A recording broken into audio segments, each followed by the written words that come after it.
પંજાબમાં મહિલાઓ દ્વારા આયોજિત રામલીલાના અનોખા આયોજન દ્વારા દર્શકોનું મનોરંજન કરાઈ રહ્યું છે। જીરકપુર પંજાબમાં મહિલા દ્વારા રામલીલાના અનોખા આયોજનનું યશ જોવા મળી રહ્યું છે।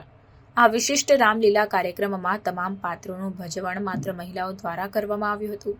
આ કાર્યક્રમનો મુખ્ય ઉદ્દેશ્ય એ છે કે વિશ્વાસ પ્રગટ કરવી કે મહિલાઓ પણ પૂરેપૂરી રીતે પાત્રો અને નાટકનું ભજવણ કરી શકે છે। બધા પાત્રો મહિલાઓ દ્વારા ભજવવામાં આવ્યા હતા, જે નાટ્ય કલા અને તેમની પ્રતિભાનું ઉત્કૃષ્ટ પ્રતિનિધિત્વ કરે છે। આ રામલીલા કાર્યક્રમમાં જોડાયેલા તમામ કલાકારો મહિલાઓ હતા, જેમણે રામાયણના પાત્રોને જીવંત બનાવીને દર્શકોનું મનોરંજન કર્યું। પ્રમુખ પાત્ર પ્રભુ શ્રીરામના ભજવણથી લઈને સીતા માતા, રાવણ, શ્રી હનુમાનજી મહારાજ અને અન્ય પાત્રો બધાને મહિલાઓએ એવી જીવંત રીતે ભજવ્યા કે તમામ દર્શકો મંત્રમુગ્ધ થયા હતા।